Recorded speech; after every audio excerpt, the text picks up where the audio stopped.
This is CBS 7 News at 10. Your eye on West Texas. Morning curve call with him. Something about him I just didn't trust. He didn't seem to be the type that would kill anybody. Never thought he had that kind of heart. I'm still in shock. Can't believe it. I never thought in a million years I'd be burying my sister. Family members, friends, and neighbors are in shock after a Midland mother is found dead, and investigators believe it all started as a custody dispute. The father and alleged shooter, Aaron Castillo of Lubbock, was arrested this morning and has been charged with murder. Just before 1 o'clock this morning, police responded to a call of a possible shooting in the 2400 block of Whitmire Boulevard. When they arrived, they found the body of 21-year-old Kiara West. She had multiple gunshot wounds to the chest. Another arrest was made this afternoon in connection with this deadly shooting, and police continue their search for a third person. Kiara West's family members are still trying to process the events that occurred early this morning. Just hours after the shooting, those family members allowed CBS 7 to sit down with them for an exclusive interview. CBS 7's Lauren Landman joins us now. Lauren, what is the family's reaction? Well, Tatum, Jay, as you can imagine, it's a lot to take in. You can tell that the reality for the family really hasn't quite sunk in yet. When we sat down with them, there were many emotional moments, and as we talked, it was the heavy silence that spoke louder than words.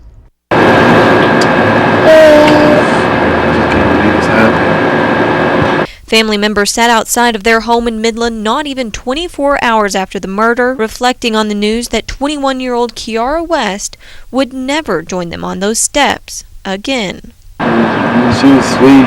She was a nice person. She didn't bother nobody. I woke up and started screaming, and it seemed like, a nightmare, that somebody can pinch me and, I'm going to wake up and she go be here. West's mother says this isn't the first time she has received threats from Castillo. She says he has once tried to force his way into her home, and just 3 weeks ago, West asked for child support money and received a very threatening call back. He called her and told her that if she didn't stop it, that, that he was going to kill her. And so when somebody tell you what they going to do, they are going to do. And sadly, that is what police say happened.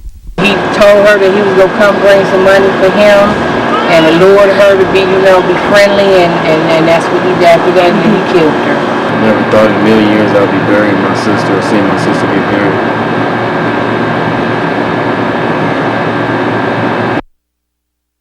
As of this afternoon, one of West's sons was staying with Castillo's mother. The family says all they want right now is to have him back in their custody to feel like a family again. In the studio, I'm Lauren Landman, CBS 7 News. Lauren, thanks. Earlier today, we spoke to a couple of Aaron Castillo's neighbors who were shocked that he could commit such a horrendous crime. They told us that the murder suspect wasn't the man they knew. They say Castillo always had been mature for his age and a gentleman. He didn't seem to be the type that would kill anybody. He's an excellent father is all I can tell you. And if somebody was going to do something about his children, maybe so. But I don't want to believe that.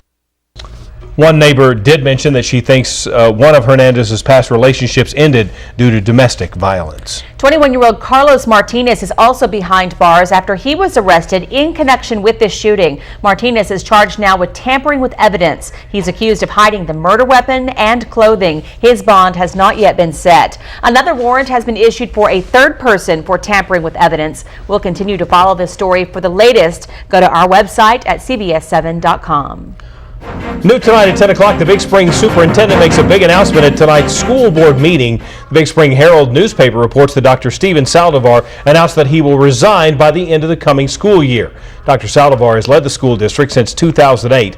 He told the board his timing was right for the announcement. His resignation will be effective next June. Railroad crews are expected to work through the night after a train derails in Martin County. Union Pacific officials tell us 2 locomotives and 2 rail cars derailed this evening. The incident happened along I-20 just east of Stanton. There are no reports of injuries right now or roadblocks. Union Pacific crews expect to have the area cleared off by tomorrow morning. The cause of the crash, or the derailment that is still under investigation. The FBI has arrested a man who they say tried to bribe multiple law enforcement officials. Wee Win is currently behind bars, charged with first attempting to bribe Fort Stockton Police Chief Art Fuentes back in January. Fuentes played along and through multiple transactions managed to turn over more than $20,000 to authorities. Wynn owns and operates a number of gaming rooms, many of which have been raided recently, including this one in Midland just yesterday. So far, the FBI tells CBS 7 that he only faces charges of attempting to bribe an official, but more charges could be on the way. A warning tonight from state officials. Texas Health and Human Services clients are being targeted by fake caseworkers seeking personal information. The department says the callers identify themselves as caseworkers for the agency. You are urged not to provide any information such as Medicaid and Social Security numbers. Any suspected fraud attempts should be reported to the Inspector General. That number is 1-800-436-6184, or you can contact your local law enforcement office. Tonight, one Midland City Councilman is calling for the review of a contract with Community and Senior Services, the company that manages senior centers. CBS 7's Andrew Bovin joins us in the newsroom with the latest. Andrew? Councilman Michael Trost says he will address their contract in the next budget meeting due to concerns about expelling seniors from the center. 2 seniors have been kicked out of the center in the past year, leaving Councilman Trost concerned. He says the seniors need to be treated with more respect, and for many, the senior center is the only place they can go, basically short of breaking the law. He believes no one should be kicked out. What we do when we have contracts like that is we say, okay, you're the manager, you're the management company, you take care of this. And if we don't like the way it's being taken care of, then we have to look at alternatives, and that's what I'm looking at. In a statement to CBS 7, CSS Executive Director Jody Sneed said, quote, "To protect our clients, CSS has and will respond to any and all accusations regarding the centers. Each of these allegations remains unfounded. This process has involved much and many resources of the city and CSS that could have been better devoted to supporting our homebound and disabled elderly and our community." Reporting in the newsroom, Andrew Bovin, CBS 7 News. Andrew, thanks very much. It was breezy and warm in the Permian Basin, so could this be a sign that some cooler changes are on the way? Let's find out right now. We're going to go to the Pinpoint Weather Center, where weather specialist Daryl Ward joins us now with the very latest. Daryl? Good evening, and indeed, warm and breezy, the phrase for today, and well, I'll give you a sneak peek. We got 2 or 3 more days before any of those changes come. Here's what we're going to see in the morning. Pretty mild, maybe a little on the warm side for this time of year. Clear skies, 74 for the start of your day in the city of Odessa. South winds at 5 to 10 miles an hour from Midland also. 74 as well, and for the city of Big Spring, clear, 74. See a pattern here, light winds, south-southeast. Mid-70s mostly, 75 in Pecos. And in Fort Stockton, 73 to start your morning on your Friday. A little bit cooler usually in the upper elevation, 65 in Alpine, mild, and 64 in Marfa with light winds all across the area. Now, once again, if we're looking for hazardous weather, that's not going to be happening. There's your weather word for tomorrow, hot. No hazardous weather, but some pretty serious heat. I'll come back here in a few minutes. We'll talk about the heating trend, but then, yes, there is change coming also after the weekend. I'll have that in a few minutes. Jay, Tatum. Daryl, thanks very much. They're called the Few and the Proud for a reason. This summer, a group of West Texas educators saw firsthand what it takes to become a U.S. Marine. CBS 7's Jennifer Samp went along with local teachers to Camp Pendleton in San Diego for a week-long program. She joined us in the studio to explain the mission the Marines are trying to accomplish by showing them the process. Jennifer? This program is used to better educate students as they make their career choices. But take it from me, this California trip was far from a vacation. It all starts with a warm welcome. I say so, you respond. Do you understand? Sure. Teachers with the Educators Workshop take the place of a recruit to get an idea of what their students will go through in the process of becoming a Marine. You need to move with speed and intensity everything you do. Do you understand? Yes, sir. It's that easy. Got it? Yes, sir. Garcia? Here, sir. Dr. County ISD Assistant Superintendent Roy Garcia, this is a teaching tactic, one to which he was not accustomed. Generally, like a principal, you're used to telling people what to do and maybe yelling at a kid or two or raising your voice, and now somebody's raising it at you. We too joined in on the training, from physical tests